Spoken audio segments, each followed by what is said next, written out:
Good afternoon. This is to be the start of the forum for alderpersons for the city of Elmhurst. We were recently notified that candidates for Ward 1, Imran Ali, has ended his campaign. Per the League of Women Voters rules, we are allowing First Ward candidate Brian Bellinger a 3-minute statement. So, candidate Bellinger, you're on. Thank you for having me here today. Thank you for everybody for coming. My name is Brian Bellinger, and I'm a candidate for Alderman in the First Ward. My wife and I have lived in Elmhurst for 12 years. We have 3 lovely children. We have a first and a third grader at Hawthorne Elementary. We have a 2-year-old at Kensington. And we have a big goofy dog, and all of them love our walks around our neighborhood and into town to get treats and to socialize. I'm originally from upstate New York. I went to school in Roanoke, Virginia, and moved here after college to work at the Chicago Tribune. My career has evolved from the world of print to digital media, and I've spent the last decade in sales and client services in marketing technology. I'm currently a solutions consultant at TransUnion. In this role, I sit at the intersection of a number of very diverse teams: engineering, sales, our clients, product development. My role is to connect these teams and find a universal language and approach that can get us all to meet our common goals. This is a value and a skill I hope to bring to Elmhurst City Council. I want our community to thrive, and I imagine many of our neighbors do as well. How we express our concerns may not be clear to each other, and how we express our ideas and what we can do for our community might sound different. And as Ward 1 Alderman, I hope to listen and understand what our community wants and work with the City Council to find the best path forward. One of my main priorities will be responsible growth, balancing progress with preservation. I will support policies that promote sustainable development, economic diversity, and investments in infrastructure. In marketing technology, you can't be reactive to issues. You need to be proactive, or you fall behind and costs increase. This applies to our city government as well. Seeking increases in city revenue, staying ahead of regular maintenance, those are key initiatives to ease the tax burden for our residents. I also believe strongly in building and expanding positive connections across our community. I'm eager to engage with residents, and I encourage civic participation. I want to work to ensure that their voice is heard and that their input valid.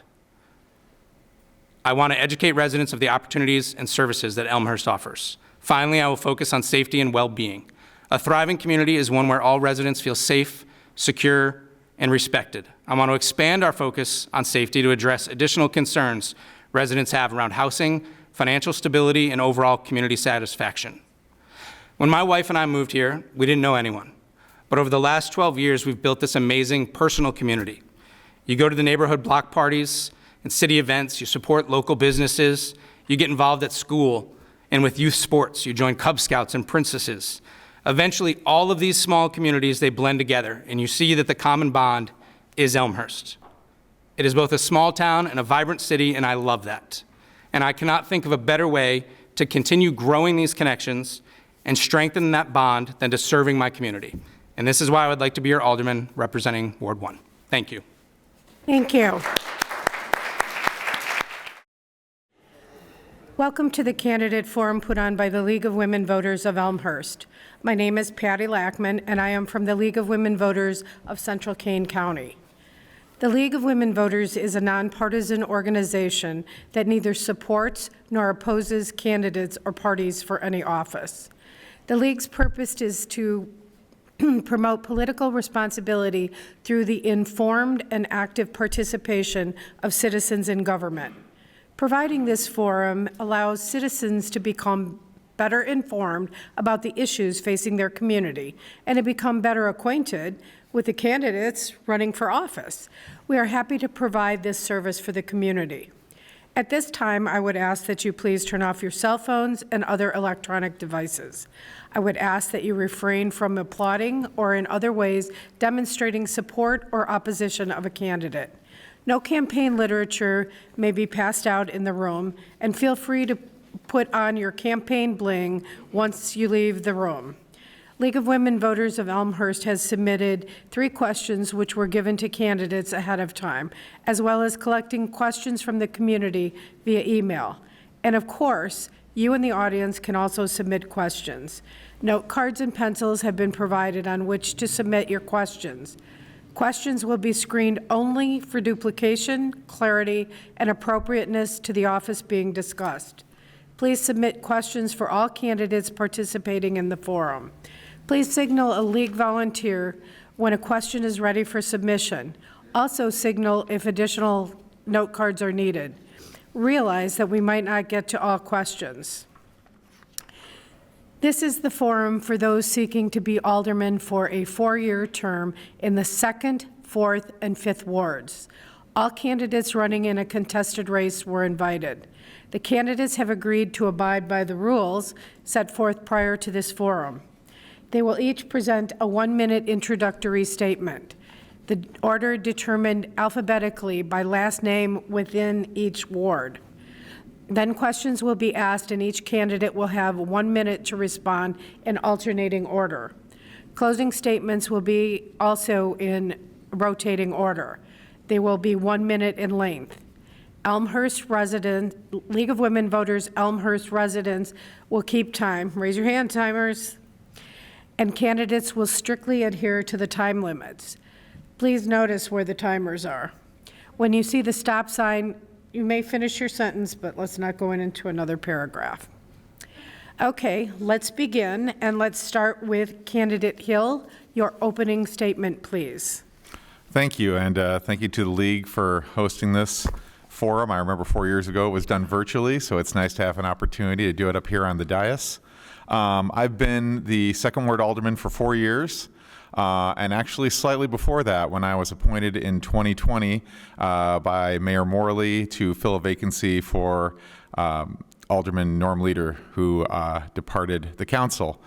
And so having been through this process a couple times, I can tell you, of course, that it is a wonderfully rewarding experience, one that I'm very glad to be offered the chance to continue it should I be elected. I work in Elmhurst as well, at Elmhurst University as a professor and librarian. My wife works there as well. My children work in the district, attend the district here, and I'm very active in terms of volunteering for the American Legion and working with student veterans, as I am a veteran myself. Thank you. Thank you. Candidate Kirby, your opening. Thank you to the League of Women Voters, and thank you everyone for being here today. My name is Kevin Kirby. I'm a candidate for Ward 2 Alderman. With me today in the room is my wife, Katie. We have a daughter, Caroline, who's 3, and a son, Jack, who's 6, but he turned 7 in 2 days. He wanted me to be very clear on that point. Elmhurst is a place that's very, very special to us. Over the years, we've been embraced by friends and neighbors who have become family. And I know many of you have had that same experience. And so with that, our goal, what I want to ensure today is we talk about keeping the community what it is and making sure how we can make it stronger. And that beautiful community that is Elmhurst today, frankly, I have some concerns about. And so I'm honored today to have the opportunity to speak about some of the challenges we face and how we can work towards solving them. Thank you. Candidate Baker, your opening. Thank you. Thank you to the League of Women Voters for organizing this forum, and thank you all for attending today. Your interest and involvement in making Elmhurst stronger is greatly appreciated. I share that passion, and that is why I'm running for 4th Ward Alderman. As a 36-year resident of the 4th Ward, I have had the privilege of serving our community in many volunteer roles.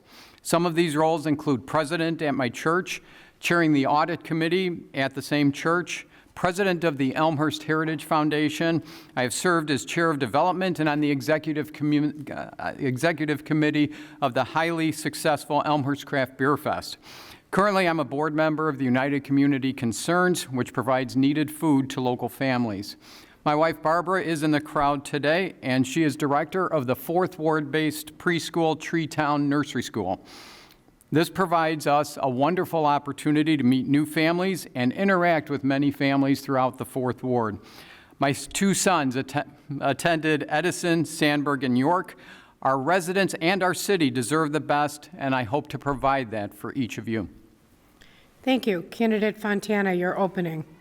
Thank you for hosting us here today. My name is Bobby Fontana, and I'm running for Alderman of the 4th Ward. I've been a resident of Elmhurst for 8 years, and I live with my wife and 2 kids in 3rd grade and kindergarten, both at Field. And what drew us to Elmhurst was initially the downtown area, but since then we've become blown away by the community that we've become involved with over those years. Really, the reason I'm running is to take on a little more responsibility and help give back to the community that has brought so much joy and fulfillment for us. As far as priorities that I'm looking to bring to Alderman, number 1, we need to make sure we're making fiscally responsible decisions. This is, if we don't do that, we will get ourselves into trouble. But number 2, it would be to emphasize the strengths of Elmhurst. So specifically, the having a safe and thriving downtown. But Elmhurst is more than just a collection of spots to spend money. It also provides a welcoming community, and it's important that we're able to allow that community to mingle through use of parks, walking spaces, community events, and open spaces. Thank you. Thank you. Candidate Parks, your opening.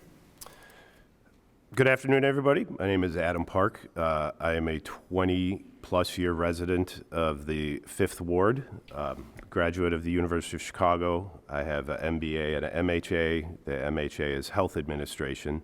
I've been married for almost 30 years to Alderperson Tina Park, whose seat we're running to fill here today. I have 4 kids, all raised in Elmhurst, went to all the Elmhurst schools. The oldest, Sophia, was married less than 24 hours ago, so if my voice is a little rough, that is the reason why. The big weekend of public speaking for me.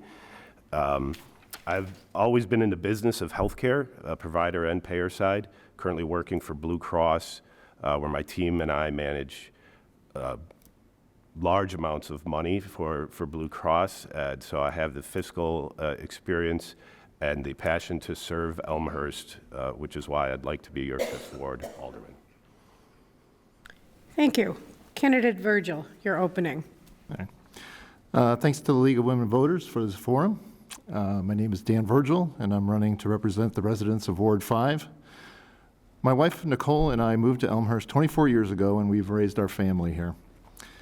If you've been around Elmhurst for a while, you may remember my family from the Hoop House drama in Elmhurst a few years ago. During that 6-year effort to change the city's code, I learned a lot about how the city works and what it takes to successfully make change. During that time, I also developed a strong passion for urban planning, which is why I'm running now.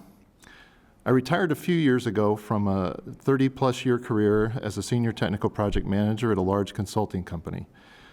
I have the time and the skills to devote to serving this city.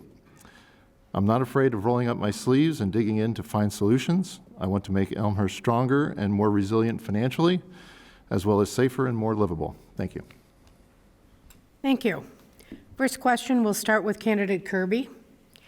How can the Elmhurst City Council improve or enhance transparency?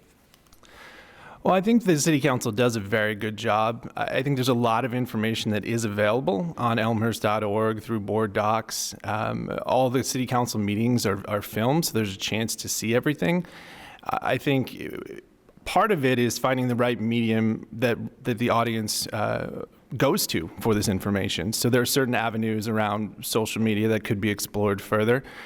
There's also talk of providing video content from committee meetings, which I don't think would be a bad thing. I think the more that's out there, the better. We want the community to know what's happening, and we want their feedback and to be part of the conversation. Thank you. Candidate Baker, same question. Transparency is essential in city government. I think the more open we can be with the public, the better communication we can have from our residents and through the governmental process. It's also very important to have transparency in intergovernmental relationships. Our relationships with intergovernmental agencies or departments have definitely improved over the previous few years. It is essential to move the city ahead with transparency and communicating with our residents so they understand what's going on.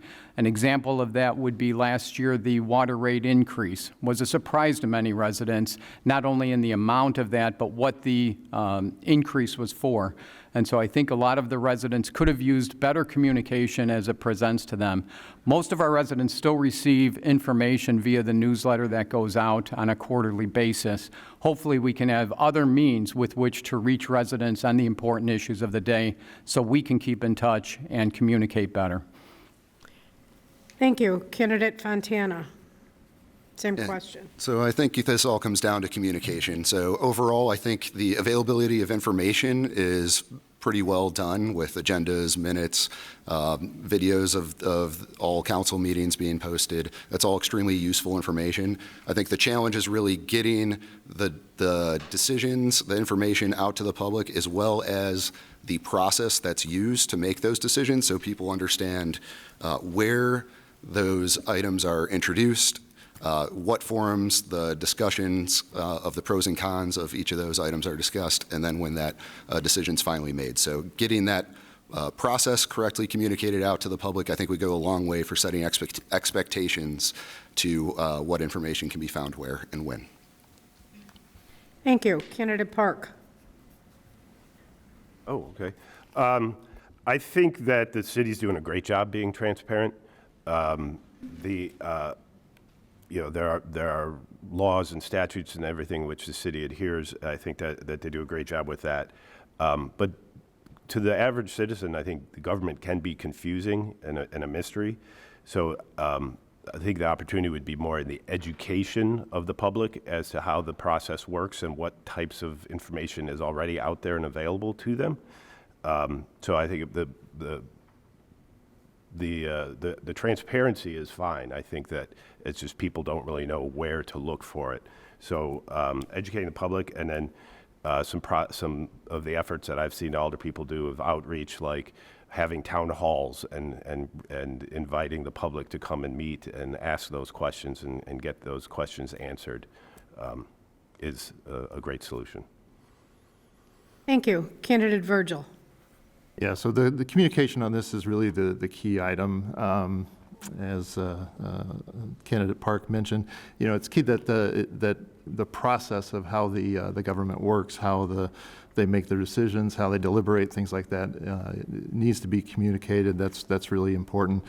One thing I think I would like to see the city do more of is identify some key performance metrics, KPIs, things like that, where they can track the performance of the city and how they're doing against those and publish those regularly. Also, I think it's important that the alderman for the ward be sort of the liaison to the residents. This is a place where the residents can, you know, they know who to contact to ask questions if they have concerns, and find out what's going on and get help with, you know, any particular problem that they're having that may be relevant for the city. Thank you. Candidate Hill.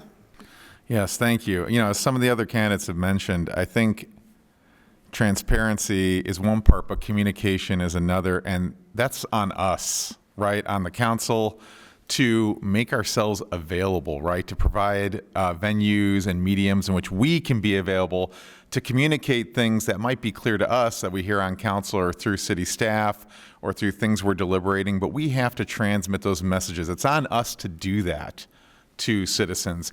And there's a lot of ways you can do that. You can do that through social media. You can do that through town halls. You can do that through being present at events, being present at roll calls, being places where you know you're going to run into citizens. And, you know, that's a tough part of the job, but it's something you're kind of signing up for. Is you're here to represent, but you're also here to engage and make people aware of things both before they happen and as they're happening. So I think that engagement is what I think of when I hear the word transparency. Thank you. Starting with Candidate Baker, can you give specific reasons why we need or don't need a new police station? If you are in favor of a new station, how would you pay for it? This was one of the questions sent in advance. Yes, it was. You're on, Candidate Baker. Thank you.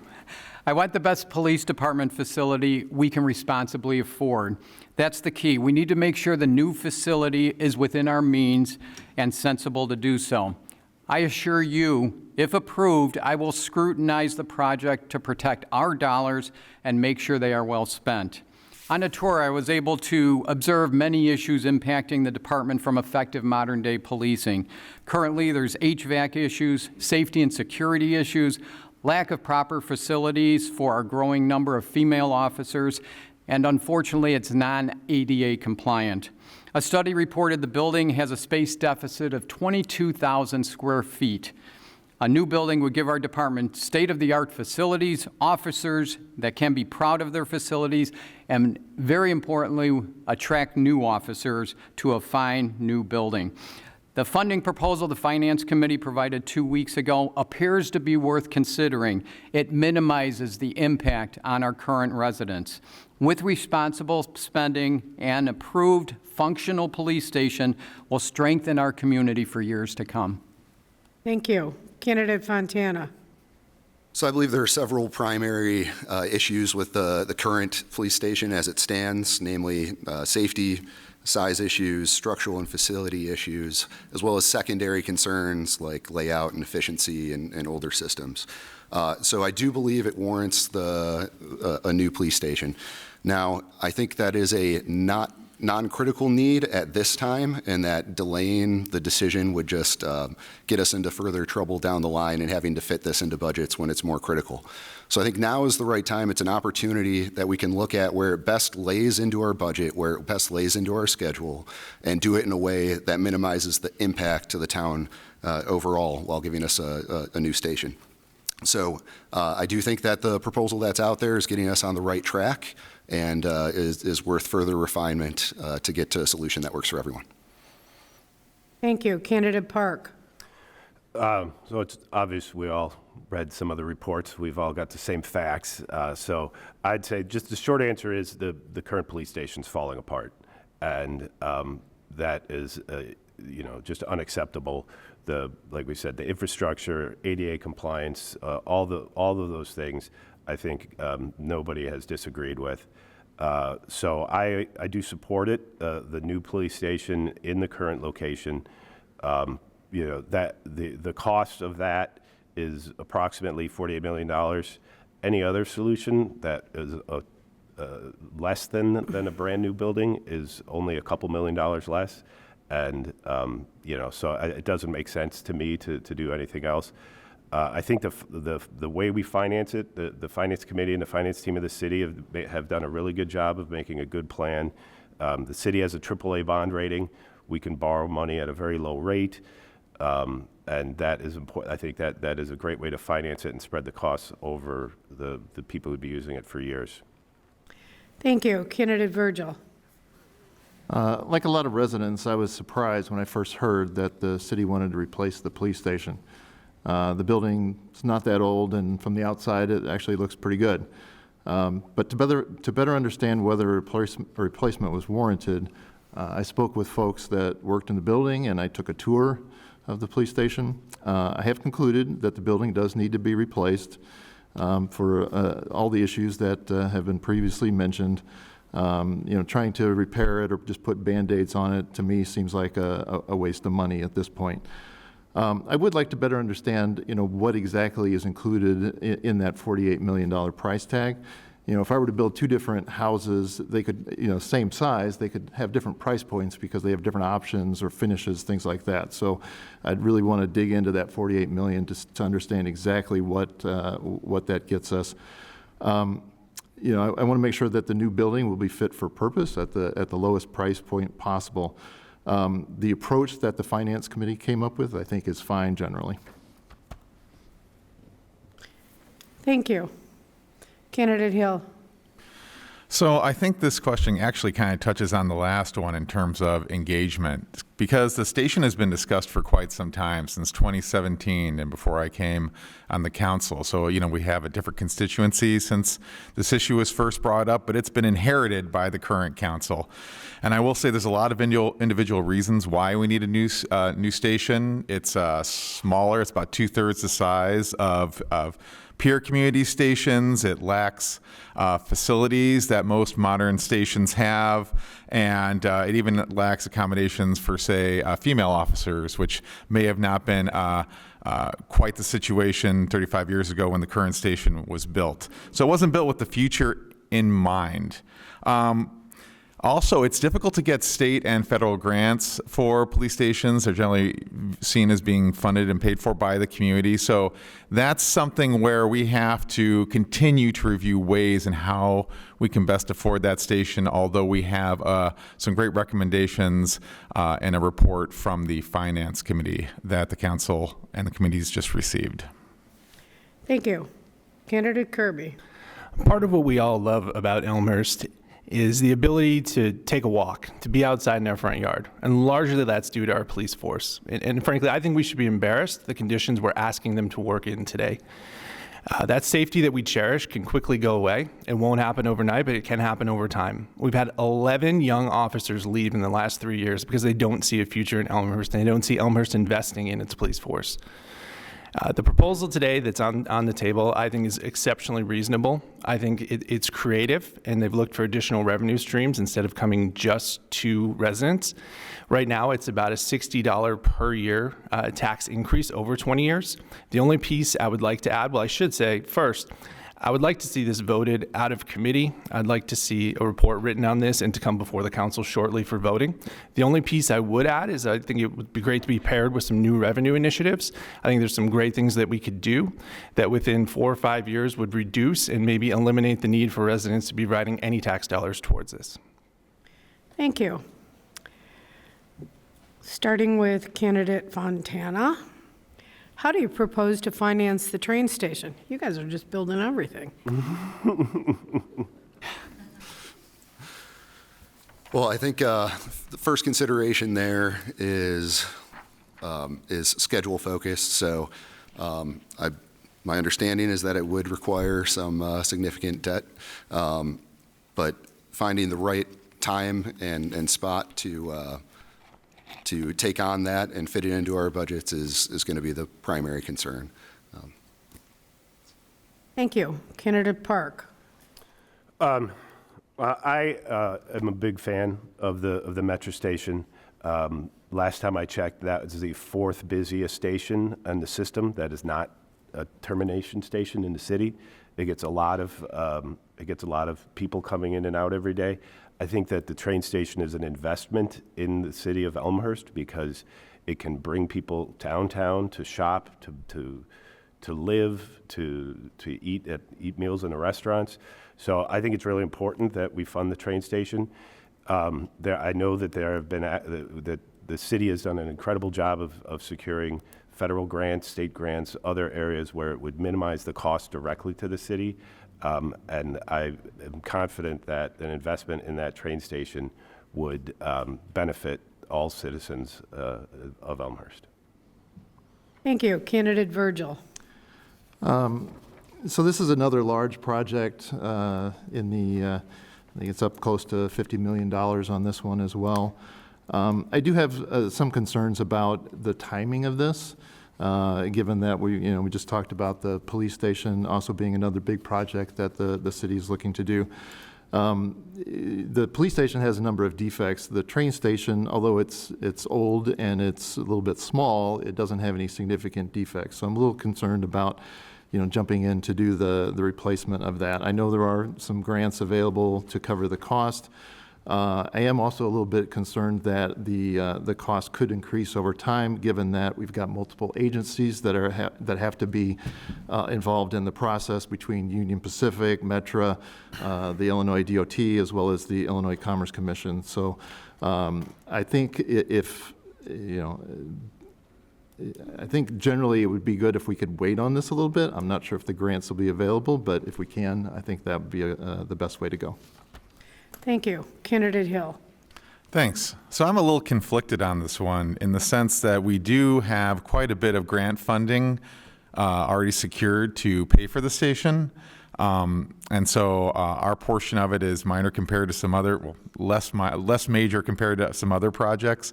And ridership is down on our line and has not returned to pre-pandemic levels. And I don't know if it's going to return to pre-pandemic levels.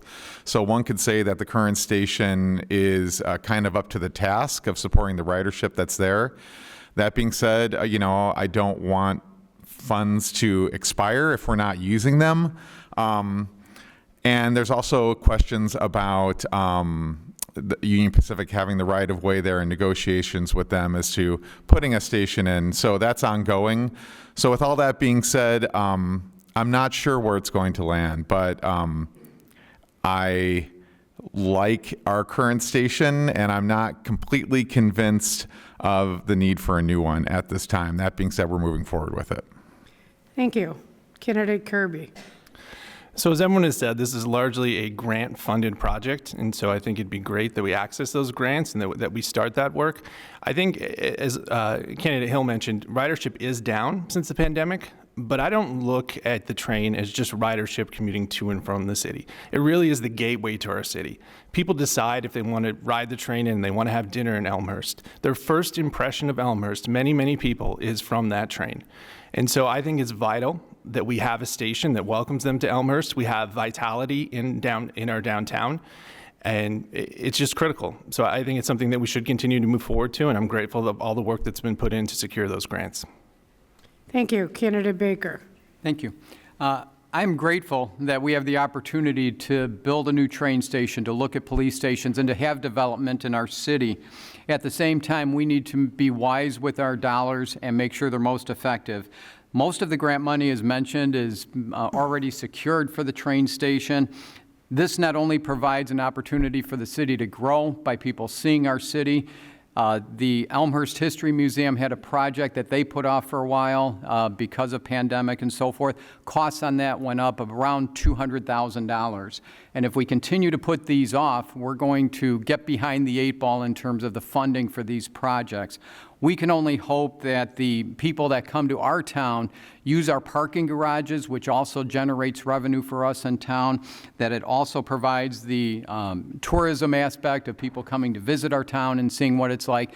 The new buildings that we have a lot of commuters that take those trains, and so hopefully as these buildings fill up, and our parking garages are an opportunity for commuters to use, we can develop some revenue increases based on the building of a new parking, or of a new train station. So that's what I would say. Thank you.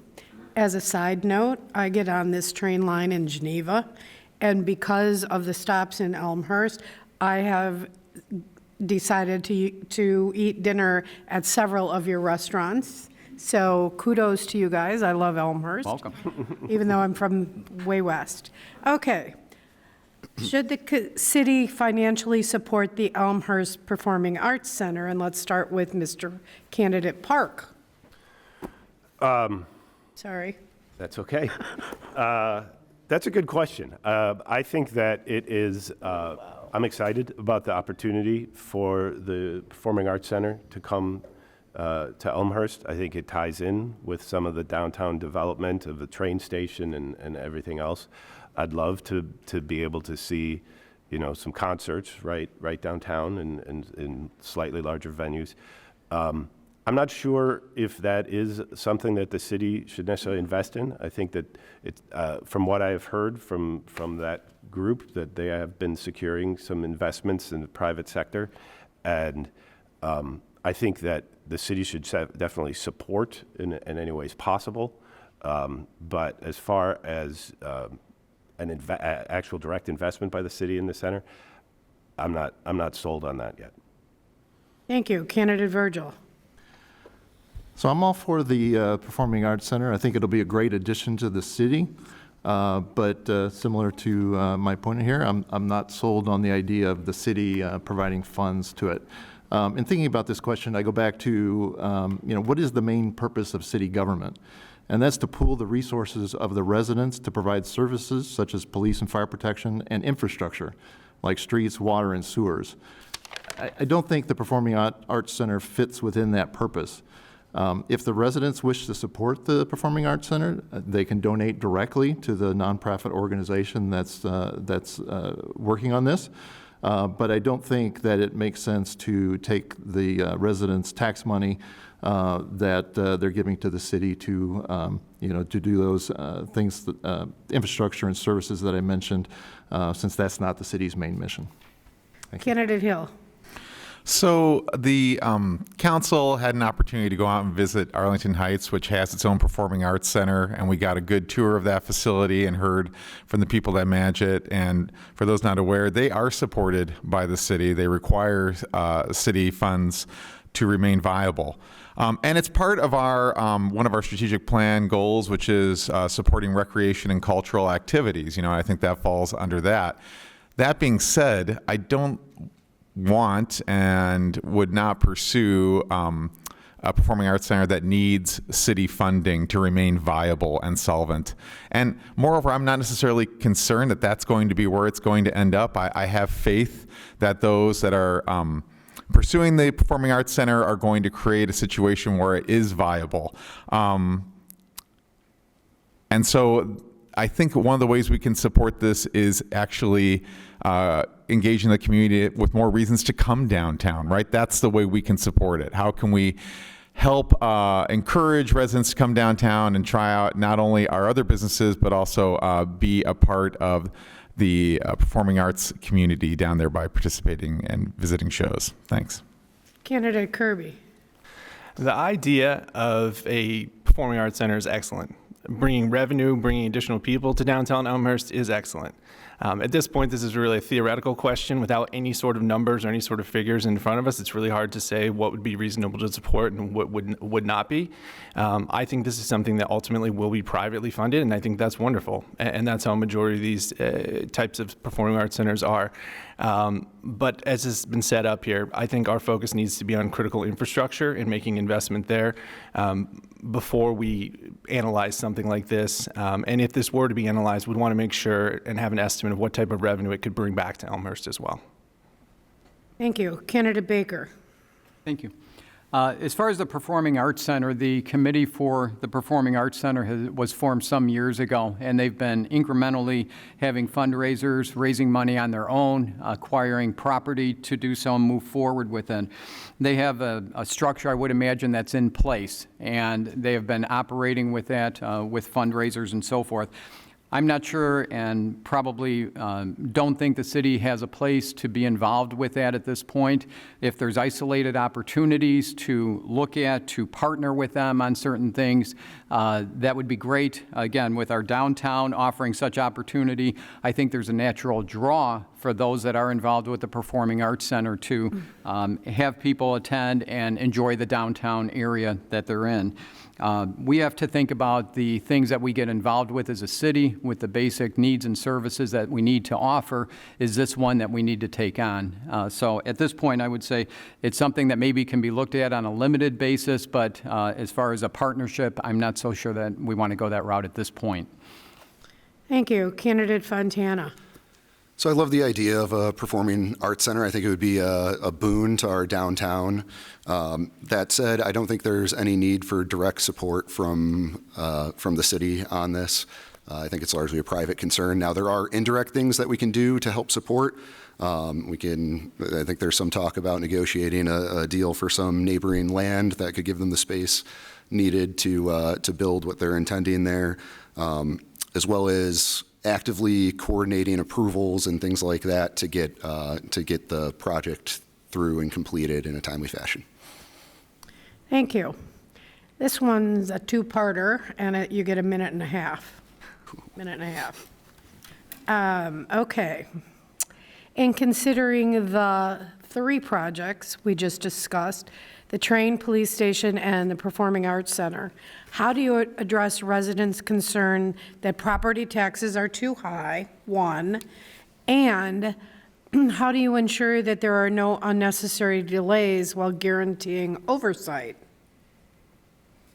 And we'll start with candidate Virgil. So these are significant projects, right? The cost for these is is fairly high. As we talked about, I think there seems to be a consensus that as a city, we're not looking to get involved with the Performing Arts Center too much, but there's a lot of cost in some of these other projects. I think one of the things we need to look at in terms of kind of broader finances and funding for these is how if you look at the revenues that the city is bringing in, the taxes, a lot of folks have complained that the taxes are high. It costs a lot to live here. This is a desirable community, though, and it's attracted a lot of folks to come live here. So, when you talk about the development pattern that we have an attractive downtown. We have, a lot of folks that enjoy coming downtown, walking around the restaurants, the shops. It provides a lot of revenue for the city.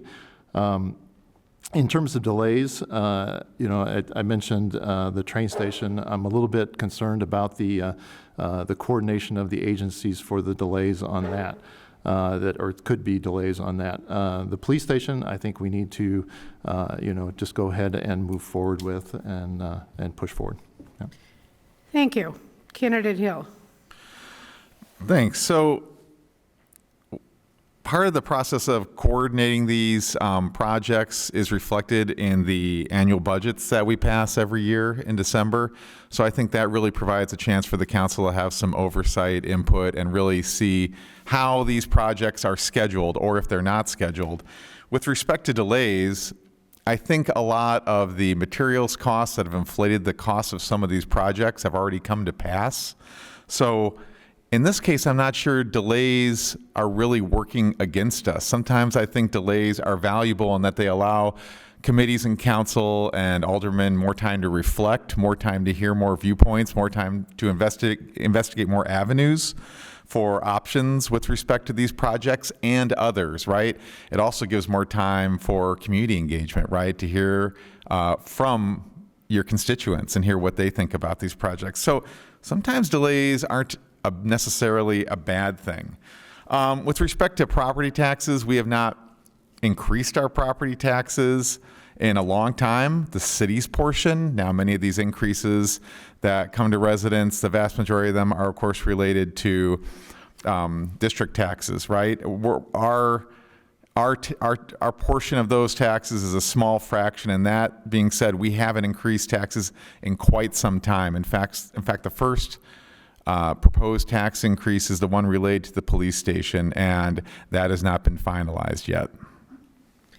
Thank you. Candidate Kirby. As Candidate Hill said, I think that a good job has been done in building oversight into these projects. I think to the other piece about residents being concerned about taxes increasing, I think they're right to be concerned. We're seeing that happen. And so it is important to call out that when we look at every dollar that comes in tax revenue, 74 cents on the dollar goes to our schools and only about 7 cents goes to our city. Where we have the power and we have the ability to make a change is focusing on new revenue generation. So the city, our largest funding comes from the sales tax. And the great thing about the sales tax is it doesn't have to come from all Elmhurst residents. Anyone who wants to come to Elmhurst and spend money, we would love to have them here. And we can do so much more there in supporting our local businesses, in bringing new businesses to Elmhurst, and looking at existing city properties that we can use in different ways to generate revenue. So to that point, I think that's where our opportunity is. There's so much more we can do in terms of new revenue generation and to ensure that Elmhurst maintains its taxes at a flat level, and yet we can still spend on infrastructure and the other areas that we have needs. Thank you. Candidate Baker. I'm sorry to ask you this. Could you repeat the question again? Okay. In considering the three projects we just discussed, the train and police station and the Performing Arts Center, how do you address residents' concerns that property taxes are too high, one, and how do you ensure that no unnecessary delays while guaranteeing oversight of the projects? Thank you very much. Property taxes in Elmhurst compared to other wealthier communities are very good. We are lower than many of the areas around us. The property tax bill in Elmhurst is about 2% of the home assessed valuation. And so our taxes, although it hurts when the property tax bill comes through, we are very favorably in a situation where we're not overtaxing as far as percentage goes. The real concern on these particular projects is the scrutiny of those projects and looking at those. I think one thing that I found in my fiscal experience and doing audits through our church and so forth for about 20 years now is that you really have to ask questions along the way. I think the comment that was made earlier about evaluating, is the $48 million for the police station really important? Is that the figure to work from? Communities have built cheaper police stations. What are we going to get? What's the bang for the buck as it relates to that? So as far as coordinating the projects, I think we need staff that stays on top of these, that reports back to committees and to the council. And these are important projects to the future of our community. And without adequate supervision and scrutiny of invoices that come through, as well as proposals, and demanding and expecting thorough information about the charges that are related to it, that is where your projects get in trouble, is not having that communication and the clarity as to where the project's going and expected to go. Thank you. Candidate Fontana. I work as a systems engineer where I'm a technical and functional leader for a company that builds complex space systems and satellites. As an engineer, I'm very familiar with the concept of priorities and trade-offs, and so nothing really comes for free, and it's one thing to say you're in favor or against individual actions, it's another thing to prioritize them against each other. So I'll do that for you now in this case. So in my view, police station would be priority number one. The indirect support to the Performing Arts Center that I mentioned earlier would be second, and the train station would be third. So you're looking at at least by current proposal numbers, about $60 per household per year for the police station, no cost for the Performing Arts Center, and then whatever the numbers end up in the train station discussions. As for delays, really the delays reflect your priorities. So I think your higher priority items, you should look to fold into your budgets and into your schedules sooner, get those done. And in this case, train station may have to move out a little bit. I understand there's grant considerations that have been talked about here, so certainly not necessarily a slam dunk issue, but one worthy of discussion. But when it comes down to it, eventually you have to prioritize one thing over another and make the right decisions accordingly. Thank you. Candidate Park. Thank you. So yeah, I think we've all touched on the concept that the property taxes is not driven by the city budget, and I think that is an important thing to remind people. The council, we're really here to be stewards of the taxes that we do have control over, and I think that it's important that we partner with the schools, the park districts, even the library, to make sure that we work together and that entire tax bill is managed as frugally as possible. Yeah, I think in making an analogy to my own house, I would say the police station is a repair that needs to happen. It's like a leaky roof. The train station and the Performing Arts Center are investments, and with an investment, there's always, you have to figure out the return, the ROI, the return on investment, and see if that makes sense to support or whether it's something that needs to go somewhere else. For the question of oversight, the only way that you can really manage that is you have to hire the right people, right? The alderman is a part-time job. It can often probably seem like more. I was just speaking from my experience with my family, but it's a part-time job, and so you have to make sure you hire the right people, and that they, you can check in with them at like a manager and an administrator, but that's where the oversight needs to come from. Thank you. Starting with Candidate Hill, many seniors looking to downsize their homes are finding replacement housing in Elmhurst too expensive. How would you address this problem? Boy, I wish I knew the answer to that, because there's not a good answer for this issue so far. It's an issue that we've been talking about on council and thinking about and reflecting on. For developers to build affordable housing, the city is often asked to make up some of the lost revenue expected from such a project directly to the developer for them to be incentivized to create this affordable housing. So in other cases, for developers to build single family residences, they want to maximize the square footage of the property they put on that lot, right, in order to be equivalent to the market. So how do we incentivize affordable housing? I'm in favor of the city looking at accessory dwelling units, which are ways in which the city could allow people to have other properties they could rent out or occupy as a way to find affordable housing in Elmhurst. But it's a complex question. I think we'd have to do a lot more investigation of the code to see if that's a viable way of moving forward. Thank you. Candidate Kirby.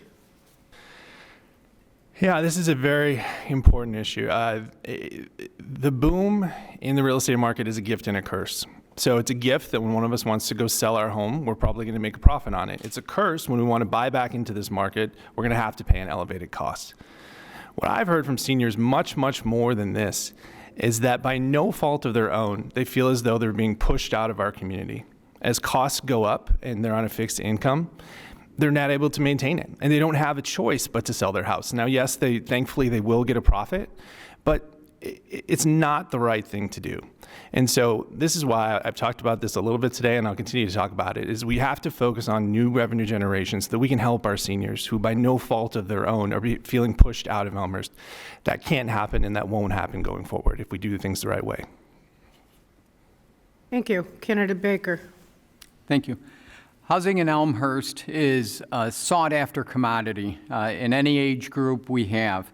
Elmhurst is a destination for home buyers, a place people want to be, and that doesn't exclude our seniors.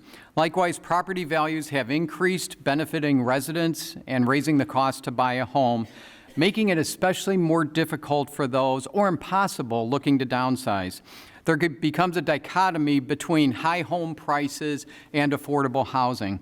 For years, seniors have had few options to stay local after choosing it was time to sell the family home. New developments in the downtown area have actually had a good number of seniors move in who have chosen to downsize by living in one of these buildings. I would encourage further appropriate development where seniors can take advantage of that. This year, Homes for a Changing Region will do a study of Elmhurst to suggest how Elmhurst might accommodate more affordable housing options. I want to show the appreciation to our seniors for their years of residency in Elmhurst, and one way to do that is to be diligent in exploring the opportunities for seniors to continue to live in Elmhurst through their golden years. Thank you. Candidate Fontana. I definitely appreciate many folks wanting to live in our wonderful town, but of course this comes with challenges, and in this case, higher home prices. One of the strengths of Elmhurst, as I see it, is the culture of mixed homes that we have on my block. Personally, we have a mixture of folks who are original owners to their decades-old homes, as well as brand new builds, and it's really nice to see everyone in those different stages of life, backgrounds, come together and make a great immediate community within our block. So I think maintaining that is very important. Now, one of the opportunities I think we have is to look at ways to incentivize those that want to renovate existing homes. And if we could stand up some processes for that to happen, that could give greater flexibility to our residents. We've also recently engaged the Homes for a Changing Region program, which can advise us on some best practices of communities that are facing similar challenges to what we're facing today. Thank you. Candidate Park. Yes, this is not a new question. I've heard this brought up many times at town halls and other meetings for years. Home prices are a reflection of home values. And as many of us said, it's a blessing and a curse. And this is not, I sympathize with the seniors. I know that this is an issue for them, and it's not confined just to them. I mentioned earlier, my daughter just got married. She wants to move to Elmhurst. They're 24 years old. There's not affordable housing for those young people either. So, there is no easy solution. I think that the single family houses are probably just, I'm not sure if there's anything we can do. So I do believe that the option is to encourage more multifamily dwellings on property that is not currently zoned as single family. Thank you. Candidate Virgil. So this is part of the larger housing affordability crisis in our country. Seniors who have lived here for decades are feeling squeezed out, but it's also affecting others, as has been mentioned. Kids that have grown up here can't afford to stay. It's clear that more housing is needed, as well as different types of housing, particularly on the lower end of the price spectrum.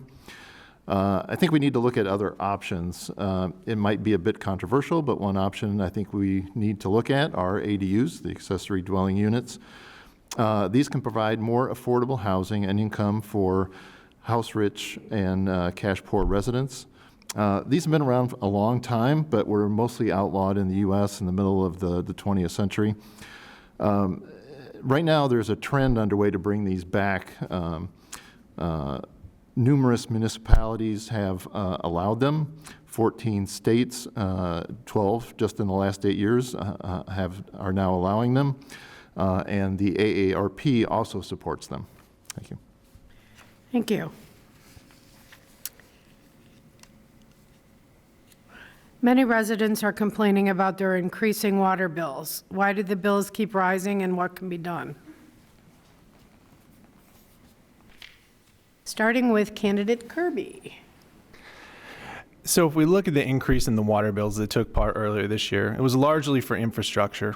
And this is something that's absolutely important. We can't take the risk of our water becoming contaminated or having an issue that'll cost hundreds of millions of dollars to fix, not the amount that was allocated for infrastructure. I think the larger issue here is that we're hearing this all throughout today, is that there are a number of things we need to do to maintain the infrastructure within Elmhurst. And it feels like at times we're caught a little bit flat-footed and an issue presents itself and then we're like, okay, how do we fix that? And so I think we need to do a little bit of a better job of getting ahead of that. And part of that is, as I've talked about a lot, generating some additional revenue that we can set aside to be used for projects like this.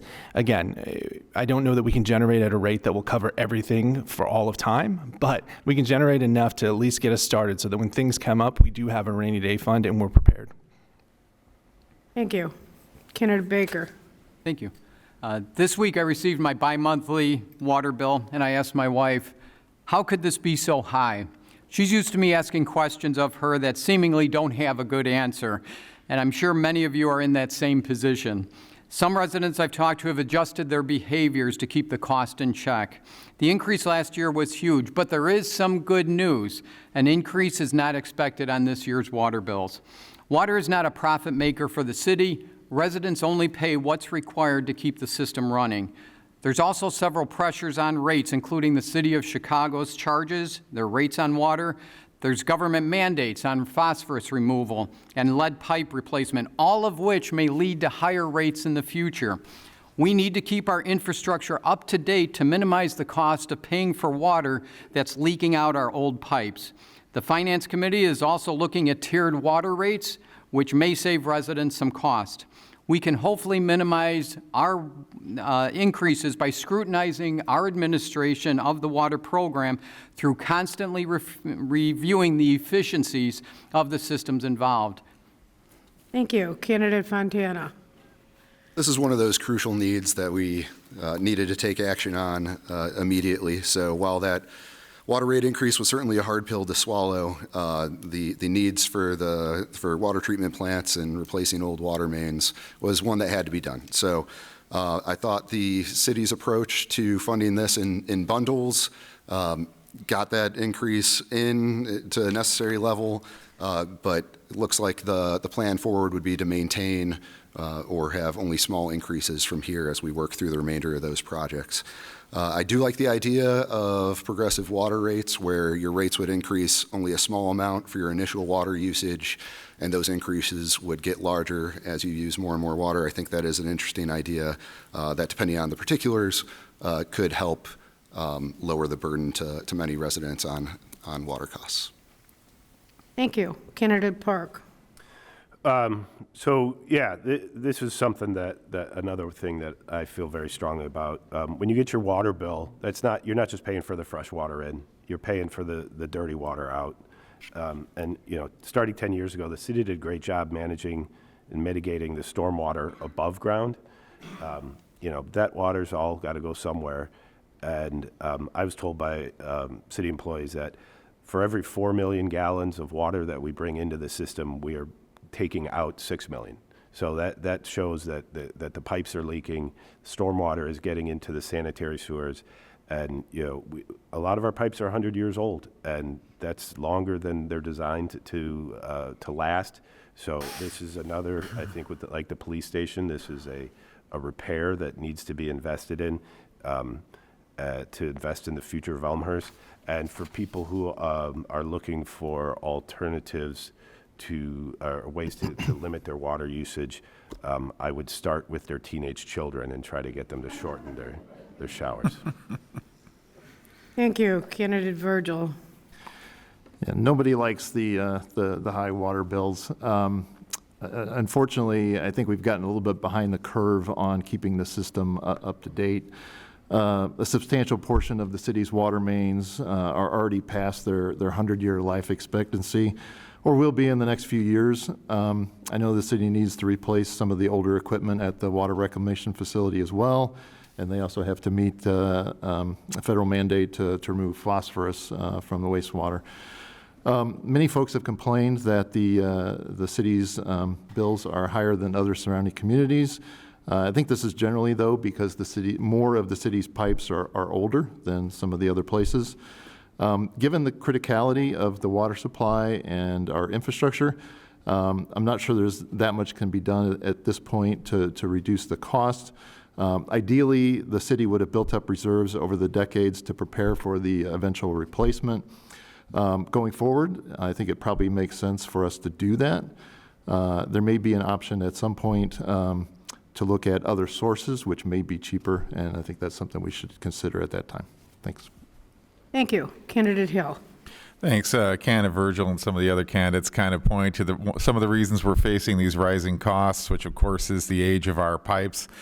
And when you get these unfunded mandates, right, like to remove phosphorus from our water supply, we have to come up with the funds to comply with those mandates, and that's going to be $80 million over the next 5 years to comply with those phosphorus removal infrastructure needed to be in compliance with the mandate. And what if it goes lower, right? What if the removal rate changes, right? Will we have to invest even more in that? That being said, there's not a lot of good answers for how we can deal with rising water rates, of course, that your council has to pay as well as the residents. So one of the ways in which we've decided to address that, the Finance Committee right now is reviewing, as some of the candidates have said, ways in which we can change rates based on consumption levels, which I think is a reasonable way to approach it going forward. Thank you. Starting with Candidate Baker. Would you support investing in sustainability if it helps ensure significant long-term savings?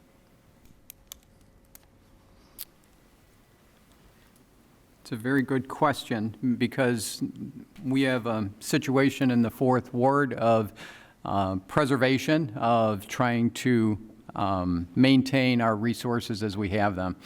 And I think as you look at that, our resources and our opportunity to keep those up to a level that people are comfortable with and our residents are comfortable. It's an ongoing issue that we should be concerned about for the future of our city. I think it's important that we look at all avenues and what we can do to preserve and sustain what we can. Again, hands-on experience at the Heritage Foundation Beer Fest. We constantly are looking for opportunities to minimize our impact on the community through different ways of recycling and so forth. And we've been fortunate to have partners in that mission. So I think as we look at that, it should be a priority. As far as putting numbers to it, I would think we would want to look at that as a longer-term plan than anything as a one-time fix. Thank you. Candidate Fontana. As a father of 2 young children, I think that long-term strategic planning is absolutely critical. So this question, I think, is really in large part going to depend on the particulars of what any sort of investment would look like. First off, what does it do in the immediate term to tax rates, to property taxes, and how long does it take to recoup that investment, and what does that investment look like going forward? We also need to look at what is the maintenance structure for these systems look like over time, and account for that when looking at overall return on investment. So definitely in favor in concept, but would largely depend on the details. Thank you. Candidate Park. Could you just repeat or I guess the whole part of the question again? Would I support sustainability if? Would you support investing in sustainability if it helps ensure significant long-term savings? I feel like that's a loaded question. I mean, I would support a lot of things if they would ensure long-term savings, as long as it was, So your answer is yes? So yes, I would support, yeah. I'll take it even further. I would support sustainability even if it's difficult to calculate the ROI because, we only have one Earth. My mom taught me to clean up after myself, right? So you got to take care, recycle, so I think those kind of programs are really worth investing, even if it's sometimes hard to calculate the ROI on things that don't happen. And it's an investment in an investment in the future and the city for our kids to support sustainability, even when sometimes it cannot guarantee that it's going to have positive financial impact. Thank you. Candidate Virgil. So I'm not sure exactly what the intent for the question was, but anything that will provide a return on investment, I think is definitely something we need to look at. Anything we can do over the long term to reduce the cost for residents that are here, we should certainly be looking at. So, anything that's going to have a payback for itself, we should definitely be investigating. Thank you. Candidate Hill. Thanks. Yeah, I think we're already doing this in a lot of ways. In fact, not to toot my own horn, but here I go. I put in 2 referrals in the time I've been on council to have the city address more purchases of electric or hybrid vehicles in the motor fleet and/or adjust zoning codes to be more conducive for rooftop solar panels. But, sustainability can be other things too, like if you're trying to improve your city's pedestrian infrastructure and encourage people to walk and bike more, I would call that a sustainability initiative, right? So many of these sustainability initiatives actually have the byproduct of making things more affordable, because we have high service costs for our motor pool, right? But with electric vehicles, they don't have a lot of those requirements for servicing that traditional internal combustion engines do. So I think there's definitely a win-win there with many aspects of sustainability. Thank you. Candidate Kirby. The short answer is yes. I mean, we have to be thoughtful about resources and we have to be thoughtful about the future. The only caveat I will add to it is obviously we'd want to see the financials on something like this. If you were to make $1 million investment today and in the future it saves you $5 a year, well, that takes you quite a long time to recoup that. So I'm not imagining it would be that drastic, but it's something I would be in favor of, but would want to see the financials obviously before moving forward with anything.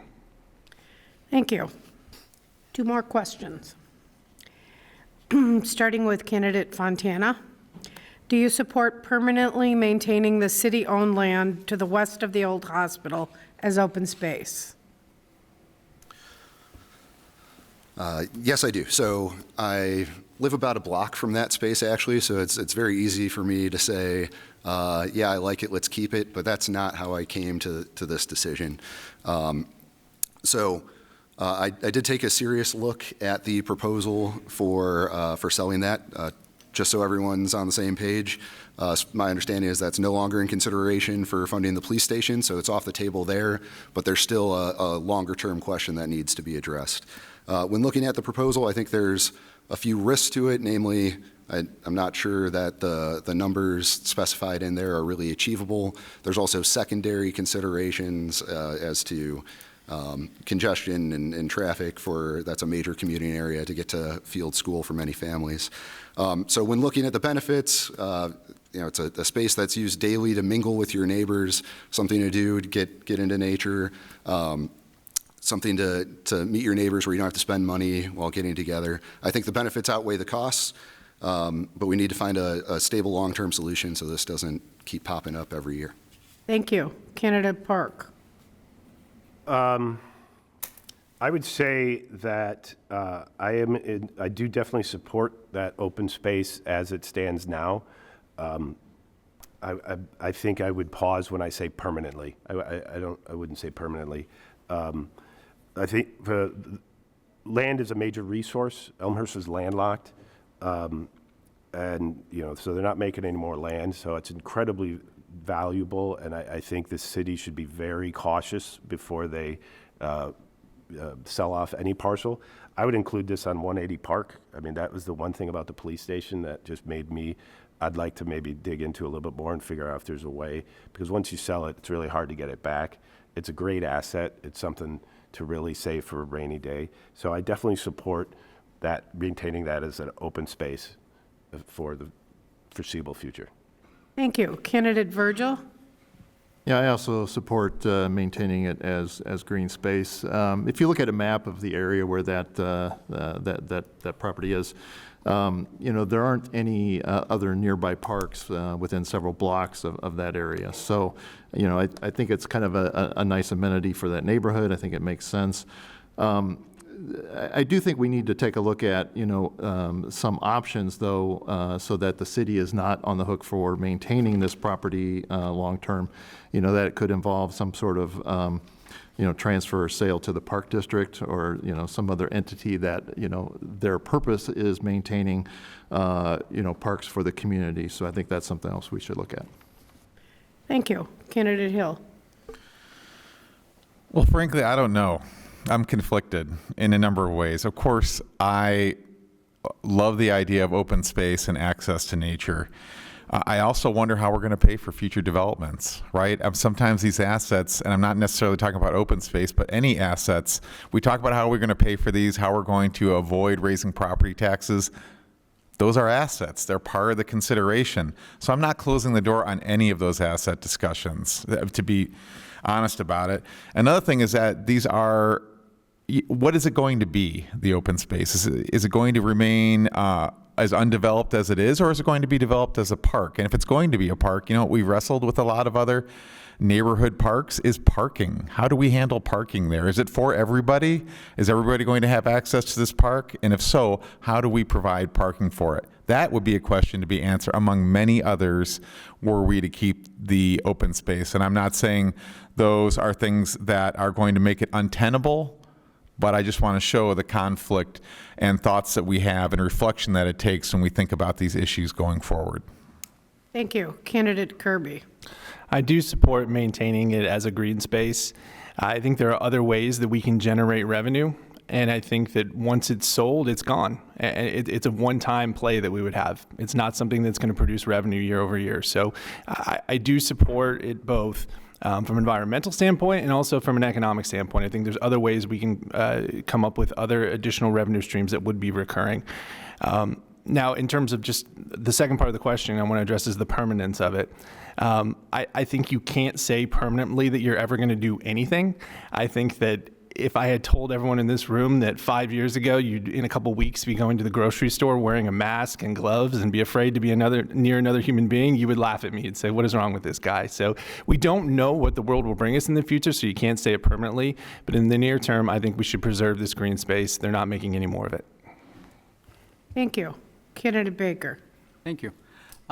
I have appreciated the community's involvement on this issue. It's an area that fits in with the culture and the families in our 4th Ward. Many families rely on that for transportation in terms of walking to school, not only from the areas surrounding it, but from the south end of it as well, from the Avon Streets and the Pine Streets that walk through there to Field School. So I also have a problem with the permanently comment or as part of the question.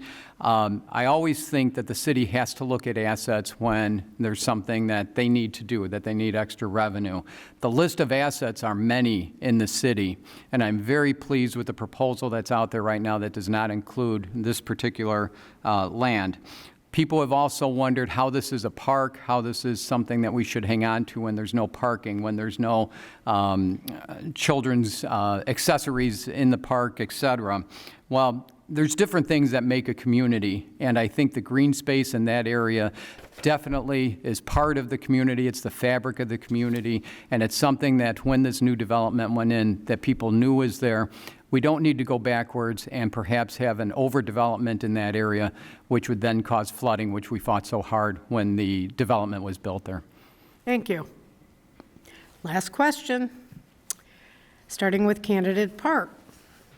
Do you support a cannabis dispensary in Elmhurst? Why or why not? Personally, no. It's not something I would use, but they certainly generate a lot of tax revenue, so I'm respectful of that. It seems, talk about how things have changed. If you said 30 years ago that there would be cannabis dispensaries all over the state of Illinois, we wouldn't believe you. So I would be open to considering it. I think the stigma has worn off of those. I think people thought it would bring the riffraff into town. I don't believe that's the case, and it would be a great way to generate revenue. I wonder, though, if maybe that ship has sailed a little bit, because it seems like they're popping up all over the place. So, Thank you. Candidate Virgil. Yeah, I have my own opinion on the kind of the merit of use of cannabis, but generally I believe that people should be free to make their own decisions about whether they want to partake in something like that. It is a legal business in the state of Illinois. So as long as they're not becoming a nuisance, I don't have a particular problem with them. In nearby towns that have them, I am not aware of any issues that they've encountered with those. The main concern in my mind is, if we were to allow this in Elmhurst, where would it go? What zoning district would we allow it to go into? I don't think downtown or some of the other commercial districts are perhaps the right place. Maybe like the industrial park might be a good candidate for something like that. Thank you. Candidate Hill. So you're going to hear a theme here, but I don't know. There's a lack of certitude on this, which is what I approach a lot of issues with, right? I want to listen to the evidence and hear both sides and be open. Like a lot of neighboring communities are capturing that tax revenue. Our residents are letting other communities capture that tax revenue. But other residents are worried about the image that projects to the outside world, to our own families and our children. I understand both sides. And at the end of the day, this is one of those things I think that really needs to be decided by a citywide referendum, as it was approached last time, because I think it's a big issue that has both sides with very vehement positions on it. And I'm not sure if that's something that we should put to just the council to come up with a final decision on. Thank you. Candidate Kirby. My short answer is no. I would not support it. And the reason I wouldn't support it is because I don't think it would be the economic boom that everyone else might think it is. The cannabis industry is becoming incredibly commoditized. You can go down North Avenue and see dispensaries in North Lake, in Villa Park. Just putting one here in Elmhurst doesn't mean that all of a sudden it's going to generate a ton of incremental tax dollars. I don't see it happening, and it actually costs an additional enforcement. So I would much rather have that space used by another business that's unique to Elmhurst and that would generate more tax revenue. Thank you. Candidate Baker. Thank you. I think as far as a dispensary goes, at this point, I would not like to see that brought to Elmhurst. However, this issue was brought up in 2019 and discussion on THC products in 2023. And so this discussion has taken place recently. If the council or if the public feels that it's time to bring this discussion up, I think we should always listen and understand that people's thinking change. I would throw out the question, though, is it going to make our town better? I do agree that proliferation of dispensaries in our surrounding areas would decrease the amount of revenue that's coming back to our city. There's not as many opportunities to have the place that's going to bring you the revenue. So going back with less revenue, and at this point, I don't see that our town is, I have had no one bring this up to me as a desire to have those type of businesses here.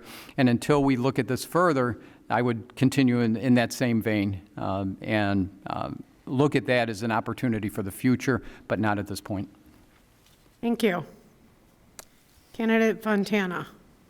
So one of the strengths of Elmhurst that I mentioned earlier was the thriving downtown, but part of what also makes it special is that it's family friendly. So I think we need to ask ourselves, what type of downtown do we want to present to our neighbors as well as to the surrounding communities? So on that question, I think I would be against having a dispensary in downtown or main commercial hubs.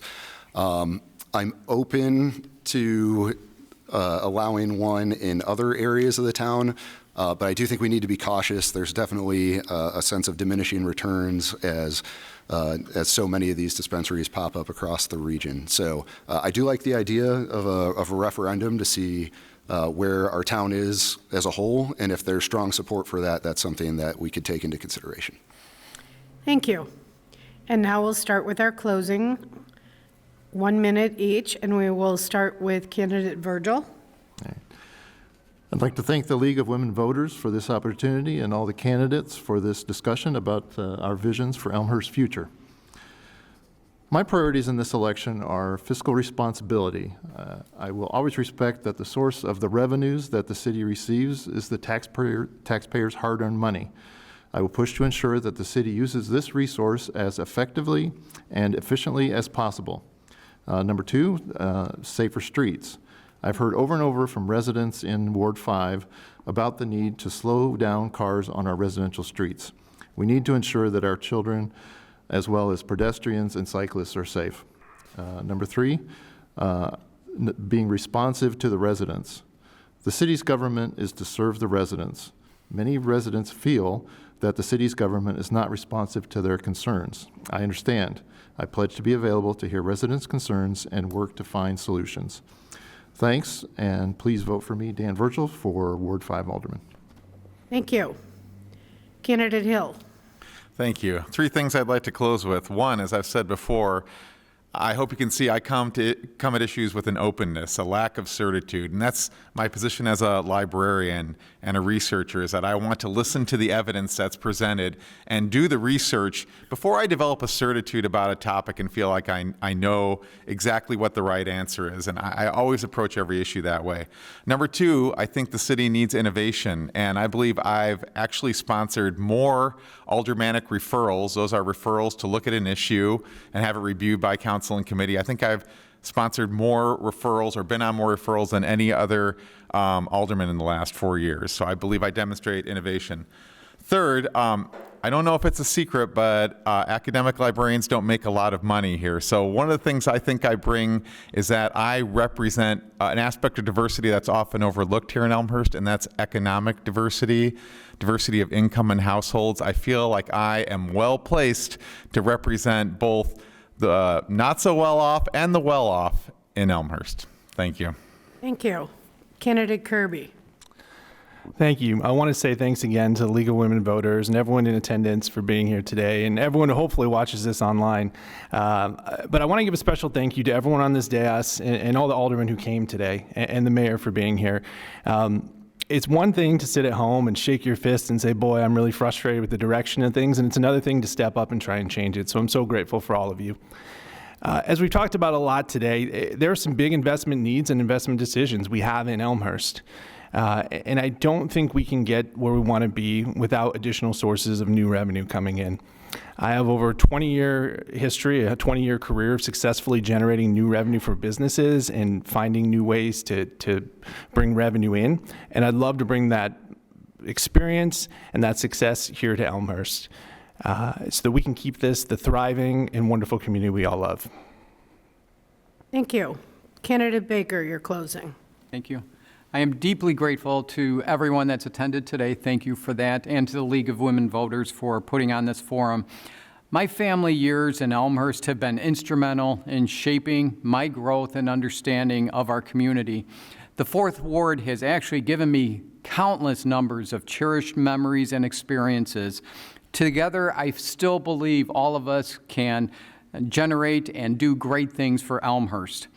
My leadership experience and my extensive volunteer involvement in Elmhurst keenly demonstrates that I am ready to hit the ground running.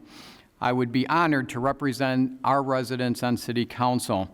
For more information about my campaign, please visit my website, or for questions at bakerforalderman.vote or on my Facebook page. And I humbly ask for your support and vote on April 1st. Thank you. Thank you. Candidate Fontana, your closing, please. Thanks to the League of Women Voters and to you all for being here. Just want to go over my priorities quickly again. All starts with that foundation of fiscally responsible decisions, followed by enhancing Elmhurst's strengths, looking for incremental ways to improve our thriving downtown and our welcoming and mingling community. As I mentioned earlier, I'm all about priorities and trade-offs. So one of the things I did on my website, which is ward4bobby.com, is I have 2 quick survey items there. One where you can rank your priorities for the city. I think there's 7 items there. You rank them 1 through 7. And one where you rank where you believe the city's priorities currently are. The idea here is that we can compare the two and say, here's an area that is high on people's individual priority lists that is not reflected in what they believe the city is prioritizing. And then we can, from there, we can determine whether that's a communications issue or if there's truly some action that we need to take to give those items further priority. So thank you very much for your consideration. Thank you. Candidate Park, your closing. So I first discovered Elmhurst over 20 years ago when Chicago Magazine listed it as one of the greatest suburbs. I came out to visit when I was looking for a house. My first stop was Hamburger Heaven. It was a Wednesday night. I went downtown. It was cool cars under the stars. I went and got an ice cream cone, and Mayor Marcucci was scooping cones for charity behind the counter. So I was sold from that day on. Elmhurst is a great town, and it's in great shape. The city staff and the council, they're doing a good job, right? So I'm running to serve. I'm running to serve the constituents of the 5th Ward. I know the city government can sometimes be a mystery, and I want to help with that, right? And I want to cooperate with the park districts, the schools, to be stewards of the property taxes, and while doing that, make a plan for the future of Elmhurst so it can continue to be a great place to raise families. Thank you. Thank you. For more information, please visit the Nonpartisan Voter Guide, illinoisvoterguide.org, in March. The candidates' websites, as well as the League of Women Voters of Elmhurst YouTube channel on our website. Your participation as a candidate and as a voter is essential to preserving democracy that we hold dear.